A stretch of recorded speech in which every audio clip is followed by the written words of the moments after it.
శ్రీ సరస్వతి శ్రీ గురుభ్యో నమః. భక్తులారా, వ్యాసప్రోక్త భాగవత మహాపురాణం యథాతథంగా చెప్పుకున్నాం. నిన్నటి వరకు మనం 8 స్కందాలు పూర్తి చేసి 9వ స్కందాన్ని 15 భాగాలుగా చెప్పుకున్నాం. 16వ భాగాన్ని ఈ రోజున చెప్పుకునే ముందు వ్యాసవాన్ని ప్రార్థన చేసుకుందాం. వ్యాసాయ విష్ణు రూపాయ వ్యాస రూపాయ విష్ణవే నమో వై బ్రహ్మణ దేవాశిష్టాయ నమో నమః. ఆంజనేయం మహావీరం బ్రహ్మ విష్ణు శివాత్మకం తరుణార్క ప్రభంశాంతమాంజనేయం నమామ్యం. సదా నింబవృక్షస్య మూలాదివాసా సుధాశ్రావణిం తిక్తమప్యప్రియం తరుం కల్పవృక్షాదికం సాధయంతం నమామి ఈశ్వరం సద్గురుం సాయినాథం. అంశుమంతుడి యొక్క స్తుతి విన్నాం. కపిల మహాముని స్తుతించిన శ్లోకాలు విన్నాం. ఇలా కీర్తించగానే ఆ మహర్షి అతని ఏడా అనుగ్రహంతో ఇలా అన్నాడు. శ్రీ భగవాన్ వాచ అశ్వయం నేతేం వత్సా పితామహ పశుస్తవ ఇమే చ పితరో దగ్ధ గంగాంభోర్కంతి నేతరత్. నాయన అంశుమంత, ఇదిగో మీ తాతగారి యజ్ఞాశ్వం ఇది, దీన్ని తీసుకో నాయన. ఇక్కడ భస్మమై పడి ఉన్న మీ పినతండ్రులందరూ కూడాను గంగాజల స్పర్శతో మాత్రమే ఉద్ధరించబడతారు, మరొక మార్గం లేదయ్యా. తమ్ పరిక్రమ్య శిరసా ప్రసాద్య అయమానయేత్ సగరశ్చేన పశునా యజ్ఞశేషం సమాపయేత్.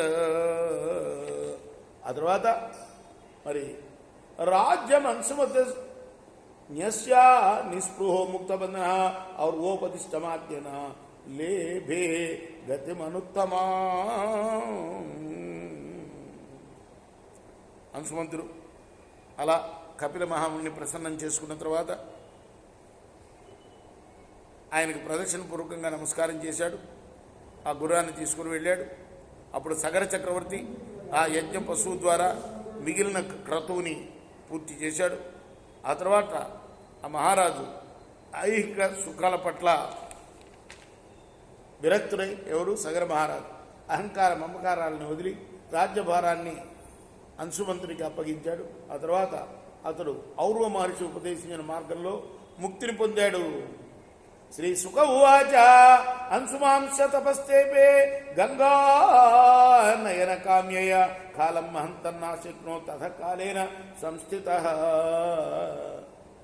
అప్పుడు అంశుమంతుడు తన పినతండ్రులను తరింపచేయడం కోసం గంగానదిని భూతలానికి తీసుకుని వచ్చు సంకల్పంతో దీర్ఘకాలం తపస్సు చేశాడు.